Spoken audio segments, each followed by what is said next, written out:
নীল অপরাজিতা, চমৎকার। সবাইকে শুভেচ্ছা জানাচ্ছি। আজকে আমরা একটি ছাদ বাগান দেখতে আসছি, আপনাদেরকে ছাদ বাগান দেখাবো। আনোয়ার ভাইয়ের ছাদ বাগান। আনোয়ার ভাই একজন ব্যবসায়িক মানুষ, কিন্তু আসলে এগুলো নান্দনিকতার বিষয়, শৌখিনতার বিষয়, মননশীলতার বিষয়। আনোয়ার ভাই সেরকম একজন মানুষ, সেজন্যই ব্যবসায়িক সময়ের পাশাপাশি তিনি ছাদে একটি চমৎকার বাগান করেছেন। অনেক ধরনের শাকসবজি, ফলমূল যেগুলো সবসময় প্রয়োজন পড়ে এগুলো আছে, পুদিনা পাতা, ধনিয়া পাতা থেকে শুরু করে সব আছে। তো দেখতে থাকুন, আমরা একের পর এক সবগুলো গাছ দেখব। আম গাছ কোনটা? এটা জানেন? হ্যাঁ, এটা সেই যে কলার মতো আম থাকে না, ওইটা খাই পেয়ারা। কুমড়া, বোম্বে মরিচ। বোম্বে মরিচ এই বসে যে হইছে, এটা তো বোম্বে মরিচ না? বোম্বে, এটা লম্বা কলা মরিচ বলে। মরিচের গাছ 12 মাস, এর মধ্যে তো আছে অনেক মরিচ আছে দেখা যাচ্ছে। এটা কুমড়া, হাইব্রিড কুমড়া, আর হচ্ছে করলা লাগাইছে। করলা, আর ওই যে সেই যে পুঁই শাক হবে কিনা ভাই? আচ্ছা, ওই পাশে কত বছরের ধনিয়া, এলোভেরা, অপরাজিতা বলেন। অপরাজিতা আপনার আরো আছে অনেকগুলো দেখা যায়। এটা তো ধরছে অপরাজিতা, নীল অপরাজিতা, চমৎকার। এইটা দিলে আর হচ্ছে মিষ্টি কুমড়া।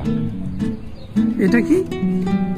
আপনার বকফুল, অনেক বড়। এই পাশে আছে যে পেয়ারা। এটা কি পেয়ারা জানি বলে? লাল যেটা আর কি, এডোনিয়াম না? লেবু, এটা হচ্ছে লাল জবা, রক্ত জবা। হ্যাঁ, খয়েরি কালার। এই পাশে আবার লেবু গাছ, লেবু আছে। ওইটা লেবু। বাহ, কুমড়া তো ধরে গেছে, চমৎকার।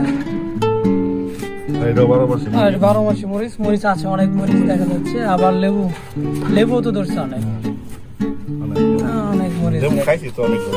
বেগুন কালকে সব উঠে ফেলাই। মরিচ আছে অনেকগুলো, এবং সবগুলোতে মরিচ আছে। ও, এই মরিচের নাম কি? কালো মরিচ। কালো মরিচ অন্য নাম আছে?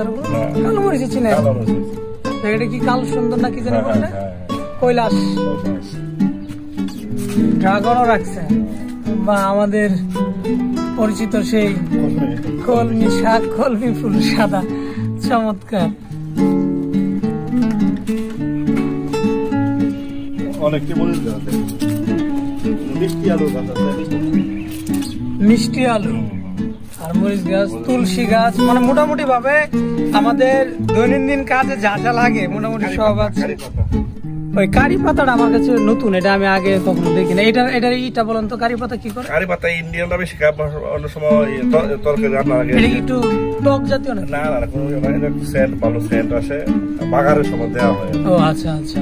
এই পাশে আছে পুদিনা পাতা। এটা না, এটা নরমাল ওই যে ইয়ের মতো আর কি, পাথরকুচির মতো।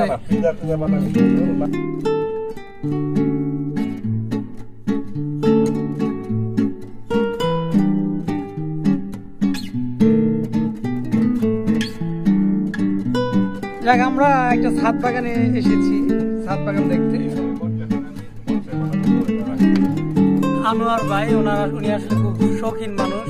ওনার রুমে, বারান্দায় অনেক ধরনের, অনেক গাছের গাছ আছে।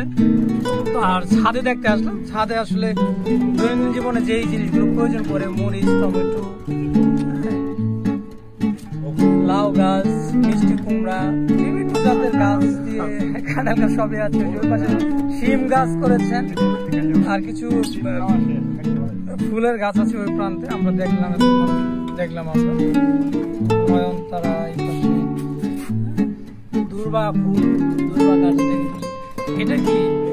মেহেদি গাছ। সব বংশে বানাবেন না? যাক, চমৎকার। আমরা দেখলাম অনেক জাতের গাছ আছে এই পাশে। এই যে বড়ই গাছ।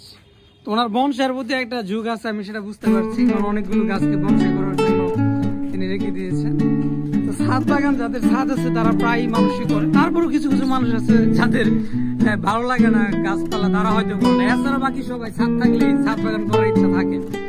আর এটা আসলে মনের ব্যাপার, শৌখিনতার ব্যাপার, ভালো লাগার ব্যাপার। এ আর কি। অনেকে ছাদে আরো অনেক বড় ধরনের বাগানও করছে। তো ওনার যেগুলো সবগুলোই আমাদের দৈনন্দিন জীবনে কাজে লাগে, খাওয়ার আর কি। সবজি বাগান বলা যেতে পারে। পাশে টমেটো তো হয়েছে, অনেক টমেটো হয়েছে।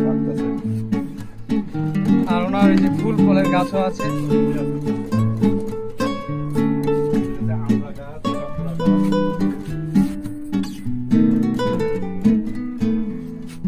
আচ্ছা, আপনি এটা নিয়ে ধরে একটু দাঁড়ান। নয়নতারা, সরি, এটা হচ্ছে অপরাজিতা।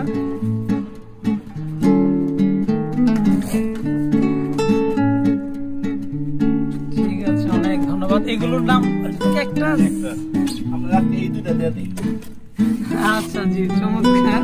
আমি এখানে এসে আমি ফুলের চারা গিফট পাচ্ছি, ভালো লাগে, কাজ করছে আসলে।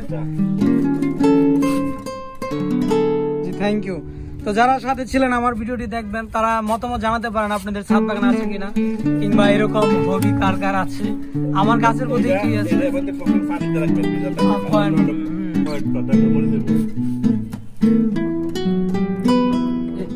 অনেক ধন্যবাদ আনোয়ার ভাই, চমৎকার।